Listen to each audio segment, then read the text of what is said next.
भारतात वीज जाते हे काही नवीन नाही. पण खरं सांगायचं तर वीज जाण्याचा त्रास कमी आणि ती जाऊन परत आल्यावर होणाऱ्या त्रासाची डोकेदुखी जास्त असते नाही का? हो अगदी. वायफाय राउटर बंद पडून परत सुरू होण्याची वाट पाहणे, महत्त्वाच्या क्लायंट कॉलच्या मधून अचानक गायब होणे किंवा रात्री शांत झोपेत एसी बंद झाल्यामुळे घामाने जागे होणे. हे आपण सगळ्यांनीच अनुभवलं आहे. हो, याला आपण डिजिटल अडथळा म्हणू शकतो. पण विचार करा, जर हा अडथळाच आयुष्यातून काढून टाकला तर?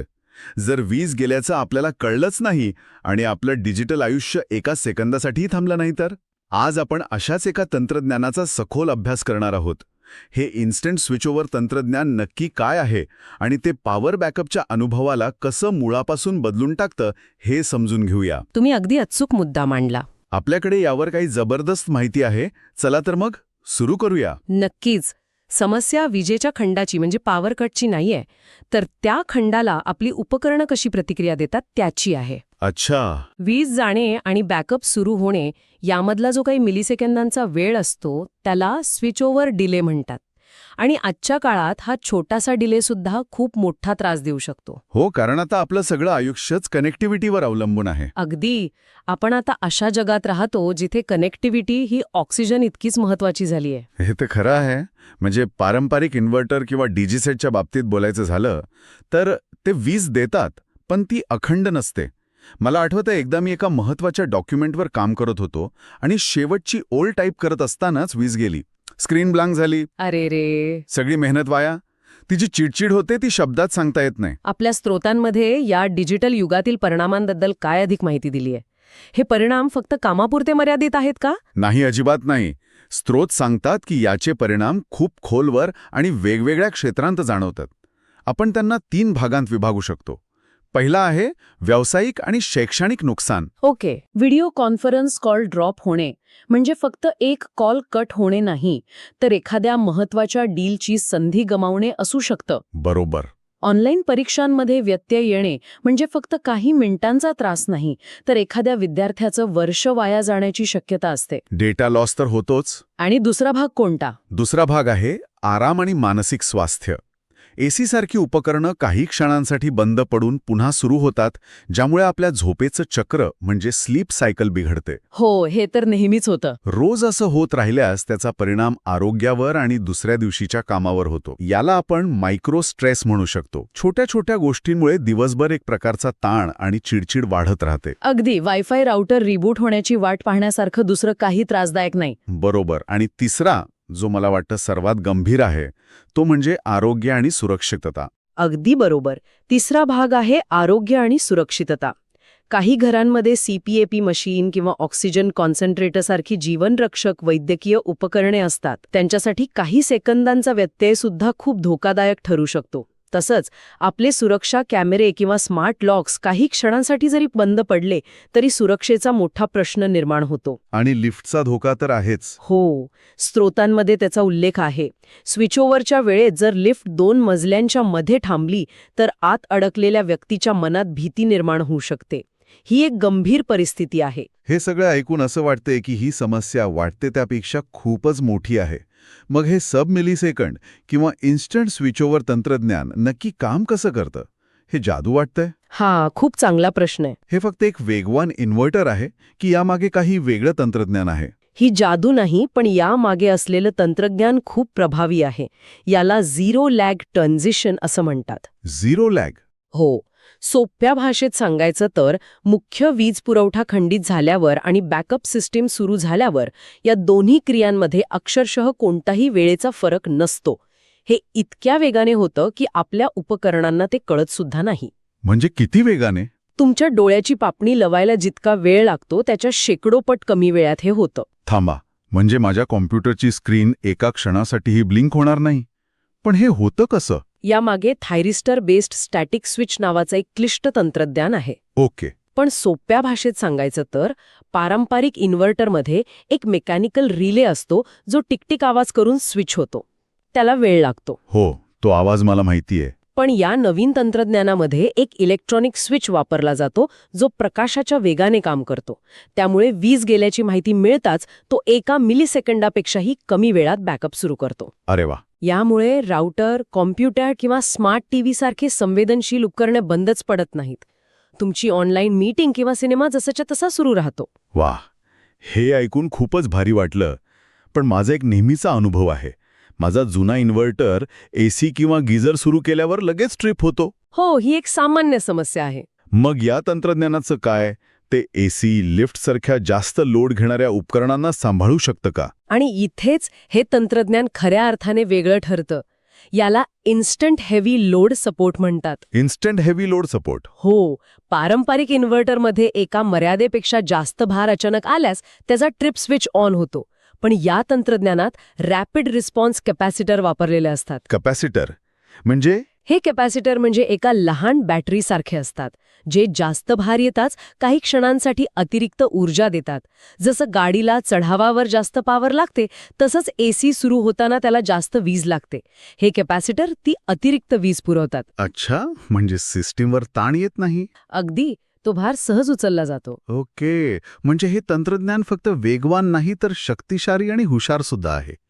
पण मला एक प्रश्न पडलाय. विचारा ना. आपल्या स्रोतांमध्ये प्रिडिक्टिव्ह स्मार्ट एआयचा उल्लेख आहे. हे ऐकायला खूप छान वाटतंय, पण हे खरंच इतकं अचूक असतं का? म्हणजे ते भविष्य कसं ओळखू शकतं? हा एक अतिशय महत्वाचा आणि व्यावहारिक प्रश्न आहे. समजा अचानक घरी पार्टी असली आणि एकाच वेळी 10-12 लोकांनी फोन चार्जिंगला लावले, म्युझिक सिस्टीम सुरू केली, तर सिस्टीम गोंधळून जाणार नाही का? नाही, ही एआय प्रणाली भविष्य सांगत नाही, तर ती तुमच्या सवयी शिकते. ती तुमच्या घरातील विजेच्या वापराच्या पद्धतीवर म्हणजे युसेज पॅटर्न्सवर सतत लक्ष ठेवते. अच्छा, म्हणजे ती शिकते. हो, आणि गमत म्हणजे ही एआय फक्त विजेचा विचार करत नाही, ती तुमच्या जगण्याची पद्धत शिकते. तिला कळतं की रविवारी सकाळी जास्त वेळ एसी चालतो आणि शुक्रवारी रात्री उशिरापर्यंत टीव्ही. तिला हेही कळतं की सकाळी साधारण किती वाजता गिझर आणि स्वयंपाकघरातील उपकरणे एकाच वेळी सुरू होऊ शकतात. म्हणजे ती अंदाज बांधते. बरोबर. त्या अंदाजानुसार जास्त भार येण्याआधीच सिस्टम त्यासाठी अतिरिक्त क्षमता राखून ठेवते. आणि अचानक आलेल्या पार्टीचं काय? अचानक आलेल्या जास्त लोडसाठी, जसं तुम्ही पार्टीचं उदाहरण दिलं, त्यासाठी आपण आधी चर्चा केलेले रॅपिड रिस्पॉन्स कॅपॅसिटर तयार असतातच. ओके. ते तात्काळ अतिरिक्त ऊर्जा पुरवतात. तर एआयचं काम हे रोजच्या अपेक्षित भारासाठी सिस्टमला तयार ठेवून तिची कार्यक्षमता वाढवणे हे आहे. वा, म्हणजे हे तंत्रज्ञान फक्त पॉवर बॅकअप नाही, तर माझ्या घराला माझ्या सवयीनुसार ट्यून करते. अगदी, ही एका खऱ्या स्मार्ट होमच्या दिशेने टाकलेलं पुढचं पाऊल आहे. वा, हे खरंच खूपच प्रभावी आहे. आणि स्रोतांमध्ये चिंतामुक्त अनुभव असाही उल्लेख आहे. हे ऐकायला थोडं मार्केटिंगसारखं वाटतंय, पण याचा नक्की अर्थ काय आहे? त्याचा अर्थ असा की हे तंत्रज्ञान फक्त वीज पुरवठा अखंड ठेवत नाही, तर वापरकर्त्याला कोणतीही काळजी करावी लागत नाही. उदाहरणार्थ, यात नॅनो पीसीएम कूलिंगसारखी वैशिष्ट्ये आहेत, ज्यामुळे सिस्टम थंड राहते आणि तिचं आयुष्य वाढतं. अच्छा. काही अडचण आल्यास तुम्हाला तुमच्या फोनवर ऑटोमॅटिक अलर्ट्स मिळतात, किंवा सिस्टीमला काही देखभाल हवी असल्यास प्रोॲक्टिव्ह नोटिफिकेशन्स येतात. म्हणजे पारंपरिक इन्व्हर्टरसारखं पाणी तपासा, बॅटरी बघा, अशी डोकेदुखी नाही. अजिबात नाही. एकदा सिस्टीम लावली की तुम्ही ती विसरून जाऊ शकता. ती तिचं काम आपोआप करत राहते. हे सगळं ऐकून खूपच छान वाटतंय. म्हणजे ही एआय भविष्याचा अंदाज बांधते, हे तर अविश्वसनीय आहे. मला विचार येतोय की माझ्यासारख्या सामान्य माणसाच्या रोजच्या आयुष्यात सकाळी उठल्यापासून रात्री झोपेपर्यंत याचा नेमका कसा अनुभव येईल. चला, एका सामान्य दिवसाचा विचार करूया. धावपळ. समजा मुलांची ऑनलाईन शाळा सुरू आहे. तुम्ही घरून एका महत्त्वाच्या झूम कॉलवर आहात आणि त्याच वेळेला स्वयंपाकघरात नाश्त्यासाठी मायक्रोवेव्ह सुरू आहे. अशा वेळी वीज गेली. काय होईल? काहीच नाही. कुणाला काही कळणारं सुद्धा नाही. मुलांची शाळा, तुमचा कॉल, मायक्रोवेव्ह सगळं काही अखंड सुरू राहील. वा. हा काहीही न घडण्याचा अनुभवच या तंत्रज्ञानाचं खरं यश आहे. आणि कामाचं काय? आजकाल वर्क फ्रॉम होम खूप सामान्य झाले आहे. समजा एखादा ग्राफिक डिझायनर आहे, जो एका मोठ्या फाईलवर 3-4 तासांपासून काम करतोय आणि ती फाईल रेंडर होण्याच्या शेवटच्या टप्प्यात आहे. अगदी समर्पक उदाहरण आहे. अशा वेळी वीज गेली तर त्याची तासांची मेहनत वाया जाईल. बरोबर. पण या तंत्रज्ञानामुळे वीज गेली तरी रेंडरिंग प्रक्रिया थांबणार नाही. त्याचा लॅपटॉप, वायफाय आणि इतर उपकरणे अखंड चालू राहतील. यामुळे फक्त वेळच नाही, तर व्यावसायिक नुकसान आणि मानसिक त्रासही वाचतो. स्टॉक ट्रेडर्ससाठी तर काही सेकंदांचा व्यत्यय म्हणजे मोठं आर्थिक नुकसान. ते टाळता येतं. हे झालं कामाचं. पण दिवसाच्या शेवटी आरामाच्या वेळी याचा काय फायदा? समजा आम्ही कुटुंबीय मिळून एखादा सिनेमा बघतोय, अगदी क्लायमॅक्स सुरू आहे. आणि वीज गेली. पारंपरिक सिस्टीम असेल तर टीव्ही बंद, राऊटर बंद, सिनेमा थांबला, सगळा मूड गेला. हो, नेहमीच असं होतं.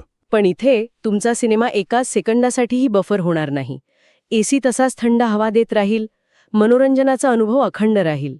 स्रोतांमध्ये याला अनब्रोकन एक्सपिरियन्स म्हटलं आहे. अनब्रोकन एक्सपिरियन्स, छान शब्द आहे. हो, मग ते काम असो, शिक्षण असो किंवा मनोरंजन. आणि सर्वात महत्वाचं, रात्रीची झोप आणि सुरक्षितता. घरात लहान मुलं किंवा वृद्ध व्यक्ती असतील तर. सुरक्षिततेचा आणि आरोग्याचा मुद्दा अत्यंत महत्त्वाचा आहे. घरात लावलेले सुरक्षा कॅमेरे किंवा लहान मुलांवर लक्ष ठेवण्यासाठी असलेले बेबी मॉनिटर्स 24 तास अखंड कार्यरत राहतात. ही खूप महत्वाची गोष्ट आहे. रात्रीच्या वेळी ऑक्सिजन कॉन्सन्ट्रेटरवर अवलंबून असलेल्या वृद्ध व्यक्तींसाठी ही सिस्टम एक जीवनदान ठरू शकते. कुटुंबीय या चिंतेशिवाय शांत झोपू शकतात. आणि लिफ्टबद्दल काय? इमारतींमधील लिफ्ट वीज गेल्यावर ती तात्काळ बॅकअपवर सुरू होते, ज्यामुळे कोणीही, विशेषतः लहान मुलं किंवा वृद्ध व्यक्ती, लिफ्टमध्ये अडकत नाहीत. ही एक खूप मोठी आणि दिलासादायक गोष्ट आहे. खरंय. म्हणजे याचा सारांश असा की हे फक्त वीज बॅकअप पुरता मर्यादित नाही. हे आपल्या जीवनशैलीला अपग्रेड करण्याबद्दल आहे. अगदी. याचा सारांश असा आहे की हे फक्त वीज बॅकअपबद्दल नाही, तर हे मनशांती, सोय आणि प्रत्येक महत्त्वाच्या क्षणी मिळणाऱ्या अखंड अनुभवाबद्दल आहे. तुमचं डिजिटल आयुष्य कुठेही, कधीही, न थांबता, न तुटता सुरू राहतं. ही एक प्रकारची डिजिटल लाईफ इन्शुरन्स पॉलिसी आहे. खरंच, आजच्या चर्चेतून खूप काही स्पष्ट होणार. आपण आज पाहिलं की पॉवर बॅकअपमधील खरी क्रांती ही फक्त वीज उपलब्ध करून देणे नाही, तर ती अखंडपणे उपलब्ध करून देणे आहे. बरोबर. पारंपरिक इन्व्हर्टरच्या वीज गेली, आता इन्व्हर्टर सुरू होईल, या अनुभवापासून ते वीज गेली का कळलंच नाही, या अनुभवापर्यंतचा प्रवास हा अनुभवातील एक मोठा आणि महत्त्वाचा बदल आहे. इन्स्टंट स्विचओव्हर तंत्रज्ञानामुळे वीज गेल्याची जाणीवच होत नाही. आपण पॉवर कट मॅनेज करण्याच्या अवस्थेतून अनइंटरप्टेड लाईफ जगण्याच्या अवस्थेत जातो. अगदी बरोबर. हे फक्त एक उत्पादन नाही, तर जीवनशैलीतील एक अपग्रेड आहे. आणि या चर्चेच्या शेवटी एक विचार करण्यासारखा मुद्दा मला मांडावासा वाटतो. हो, नक्कीच. आज आपण विजेच्या अखंड प्रवाहाबद्दल बोललो, पण या तंत्रज्ञानामुळे आपल्या मूलभूत गरजांबद्दलच्या अपेक्षा कशा बदलत आहेत याचा विचार करायला हवा. आज आपल्याला अखंड वीज ही एक गरज वाटू लागली आहे, जी काही वर्षांपूर्वी एक लक्झरी होती. खरंय.